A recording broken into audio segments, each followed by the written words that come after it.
Hi, my name is Meg Hyland, and I'm here today to talk to the Anster Improvements Association about the topic of women's work song in the Scottish fishing industry. So some of you may remember I gave a talk about this as part of the Anster Nicht program in 2016, so 4 years ago now. And at the time, I had just completed a summer research project looking at the role of music in the fishing industry in general. But last year, I completed a master's at the University of Edinburgh looking specifically at Gaelic songs that women sang while gutting fish. The women who worked as herring gutters would travel from the Hebrides all around the coast of Scotland down to East Anglia, and they would travel in groups from their island. And when they'd gather around the farlin, which if you don't know, that's the wooden trough where the herring was put in, the fish for them to gut. And when they would gather around it, sometimes they would sing while they were working.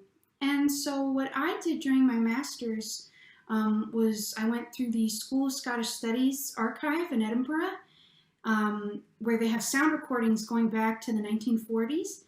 And I found examples of these songs and analyzed their lyrics, which are in Gaelic, to see what the women were singing about, why they sang while they worked, that sort of thing. So today I'm just going to be talking about one of the common themes in these women's gutting songs, and that's housing. So the period of time we're looking at here is from about the 1870s to the 1940s. That was really the heyday of the herring gutting. It had gone on earlier than that in the 19th century, but it wasn't until around the 1870s that Hebridean women started participating in large numbers. And at the beginning of that period, the most common type of house in the Hebrides was what's called the black house, or in Gaelic, an taidu. If you haven't seen one in person, it's usually made of turf with a thatched or turf roof, and it's all one room usually. And it's the kind of house that's built to protect you from the winds and from the elements, more than being built like with necessarily modern comforts in mind. So the women who left the Hebrides in the late 19th and early 20th century to work in the herring industry, when they traveled around Scotland, they noticed that other people's houses were not like this. And we have several songs from the herring gutters where they'll sing, for example, in one of them they'll say, "Where are the sailors? They're dancing with the pretty girls in the white houses of Lerwick in Shetland." And they'd also sing about places on the Scottish mainland where they saw these white houses, an Taigyal in Gaelic. And just to give you an example of some of the lyrics, here's one of the songs. I'll sing a little bit of it and then translate it. And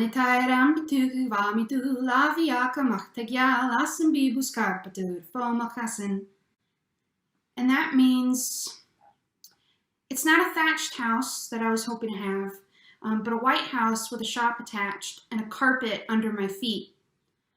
So that was sung by Mary Morrison of Barra, probably sometime in like the 1920s.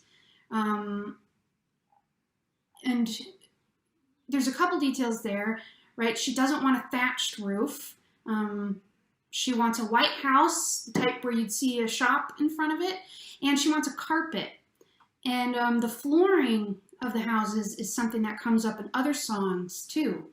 For example, our oldest example of a song like this is from the 1880s. It was recorded being sung by a woman called Nan McKinnon. And she was from Battersea, which is a small island near Barra. And her mother had been a herring gutter in the 1880s, and so she recorded this song in the 1950s and said her mother had learned it as a gutter. And in this one, she says, O gwyl mo lenansa a tok tai galiosa, gwyl lota criaun agus starchen an orten. And that means, well, my lover is building a white house for me. There's a wooden floor in it and orderly stairs. So you can see there's this preoccupation with the floors. Obviously in a black house, it's more of like a dirt or sod floor. So these women, when they would travel and see these houses with wooden or carpeted floors, that was something that they were interested in bringing back to the Hebrides. And I think it was really interesting to find examples of this in these songs, because the transition from the black houses to the whitewashed houses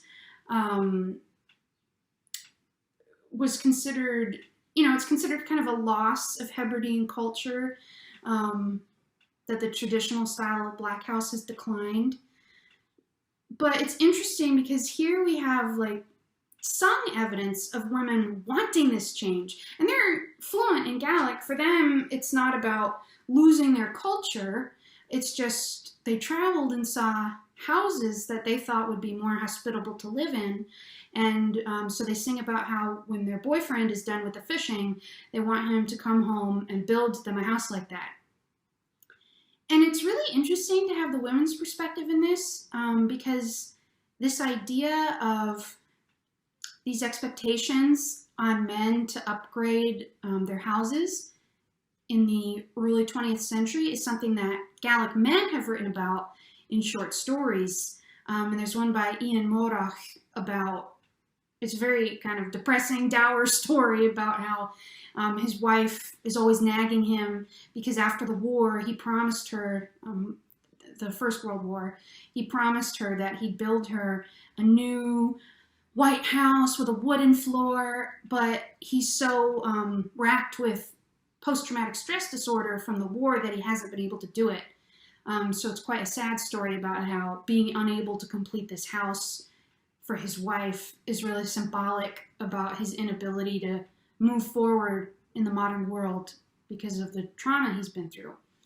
So, when I was studying at Edinburgh, we read that in my short story class in Gaelic, but then it was really interesting to see the women's perspectives. A lot of times they sing about how the whitewashed houses will be cleaner, so that they and their loved ones don't get sick as easily. I can't speak to the hygiene of black houses. I don't know how accurate that is, but it's certainly something that they sing about a lot.